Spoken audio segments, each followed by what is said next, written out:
History of MMM, how it all began.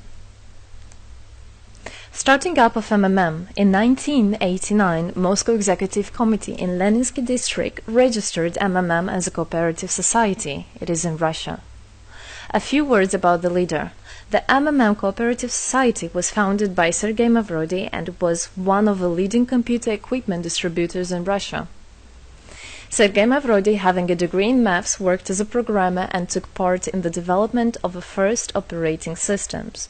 A few words about his decision to make his own company is the fact that having worked as a simple worker from 8 to 5, he understood that freedom is the most important for him, because that work of 8 to 5 is literally a slavery. At any point, at any time, the company can throw you out and you'll be left without nothing, although you could have worked in that company for years and years. So he realized it. This is why he decided to create his own child, and he knew whatever his efforts will be, it will come back to him in form of dividends and income.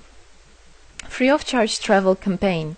In 1992, the brand became universally recognizable after Mavrodi offered several times to all the residents of Moscow a day of free of charge travel in metro, Moscow subway. Pretty smart. Birthday of MMM. On October 20, 1992, the joint stock company MMM was registered. In fact, it is a birthday of MMM in the traditional form in which people got used to consider it. The shares of MMM on sale. February 1st, 1994, the shares of MMM went on sale, and people immediately began to buy them. Moreover, the company willingly bought them back on a new, higher rate, which grew very fast at about 100% per month. The company's principle today is always more expensive than yesterday worked perfectly. Few words about that. Why did he do that? As you might know, in 1991, the Soviet Union fell. So if until at the time of the Soviet Union, everything that there was in the country, like properties, different companies or whatever that was bringing some goods, was national. So any person of the country was entitled to have a share of that production, of that company. Everybody was equal. But when the Soviet Union fell, what it meant is that all the companies, all the properties had to be privatized. So you can imagine there is a company, a huge company. People worked there for years and years. And at one moment there comes a person and says, all that is mine. Yes, this was the case, and obviously that information, that laws about the fact that it was possible to privatize was kept only for a small group of people for obvious reasons. So a simple worker who worked in that company for years and years or all his life didn't know he can actually come and say by law that that is his. So what genius idea Sergei Mavrodi had is to sell these shares to gather the money of the people, and with this money to buy those companies. So basically, if a person has an MMM share, he would have had an exact share from the company that Sergei Mavrodi bought. For example, a company from oil and gas or something else. Obviously, he knew perfectly which companies are worth it and which companies were not. There was quite a battle there. So as you can see, his idea was great, but let's see what happens. Government is trying to hinder MMM's activities. Surprise, surprise!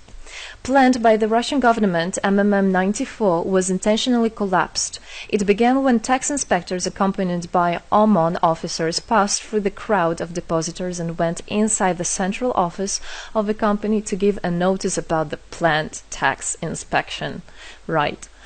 So obviously, the small group of people that I was talking about is the government people, is the people that have connections and so on, and they wanted obviously all that money, all those properties to be kept in their hands. This is how the nowadays oligarchs were made. At that moment they had nothing. In one day they got loads of money, and now you can know them as very rich people who made their money on the back of a nation. So obviously they did something just to provoke some panic going through the crowd. Obviously, for any financial institution, a panic is really bad. As I remind you, at that time, MMM was selling shares, was a share stock company, let's say. Mavrody's arrest. Sergei Mavrody was arrested on tax evasion charge. Really lame excuse. It wasn't at all like that. What happened, even the person that was in charge with giving the arrest, he told him that there was no other option for them. They had to do something, even though it was illegal what they were doing, but they had to do it as they were afraid of him. Because, as he said, another 2-3 months and in whole Russia there would be no government, no banks, nobody, only Sergei Mavrody, that who holds the money nowadays. This is in charge. So he was arrested, and his arrest was broadcasted live on all TV channels, obviously to show off more, to show people how bad he is, and actually the government didn't do anything wrong. On the same day, there was a storm of the central office of MMM. The company was prescribed to recover 49.9 billion rubles to the budget. Huge money. The question about the money in MMM 94 is open, as no one still can give an answer where it is. The authorities simply turned a blind eye to it, although hundreds of eyewitnesses are ready to confirm, even under oath in court, that they saw 17 trucks take out cash through the back door. So unfortunately, at that time, there was no internet, no bitcoins, no other internet wallets, and all the money were obviously kept in cash in the MMM offices. And the government took advantage of it. They just came, took it out, and then they said nothing. Moreover, they didn't say where the money went. They even made the way to make people believe that Sergei Mavrody was the one who took all those 17 trucks of money and disappeared. But obviously it wasn't the case. It was a simply lame excuse. Demonstrations against state authorities. August 1994. Thousands of MMM depositors affected by the artificial collapse of the pyramid protested and demanded to set Mavrody free. Actually, Mavrody could have used his powers and do huge, bigger protests, but he decided not to do that, as that would made as obvious a different protests of this type. It could be people injured or even killed, so he decided not to use people in this purpose. It was very noble from him to do that. MMM leader became a deputy. However, he found a way to get out of the prison. Being imprisoned, Sergei Mavrody had managed to register as a candidate for a deputy of the State Duma and was released from prison. He won the elections by a landslide and became the deputy of the State Duma of the first convocation. So, as a deputy in Russia, they have privileges. This is why, becoming a deputy, he was set free. The State Duma is against Mavrody.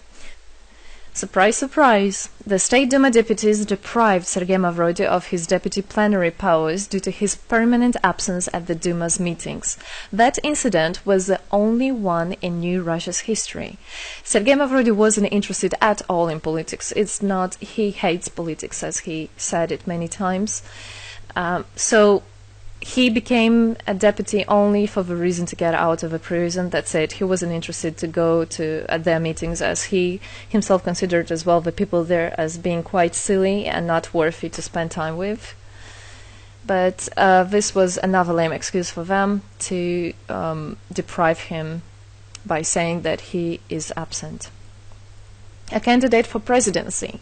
The Central Election Commission registered the authorized representatives of the initiative group that had nominated Mavrody as a candidate for the president of Russia, but subsequently rejected a significant part of the signatures in the support of a candidate, and his registration was renounced.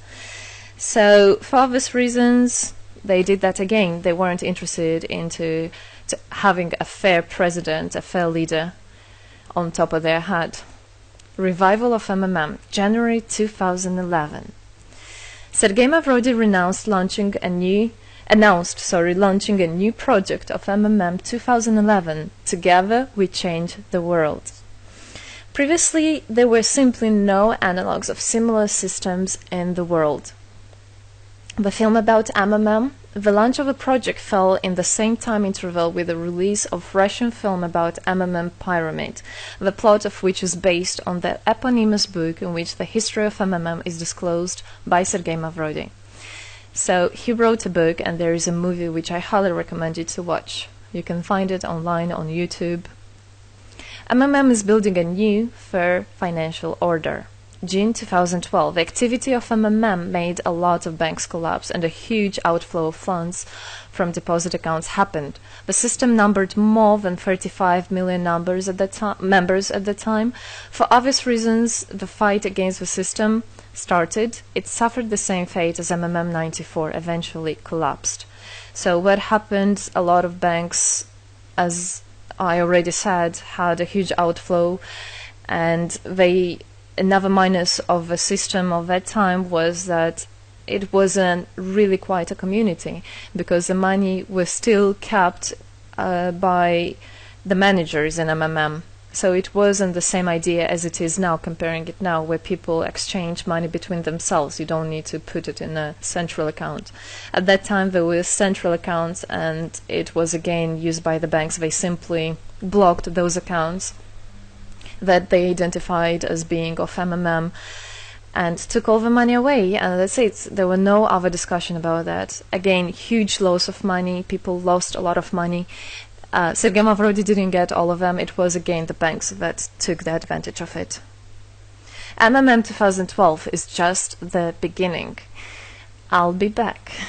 Sergei Mavrodi announced the launch of a completely new MMM, World Mutual Aid Fund, MMM community. It speeded up since the first day, showing crazy dynamics on new members' registration. It has been decided to send 10% of the whole turnover on payments to the affected members of MMM 2011.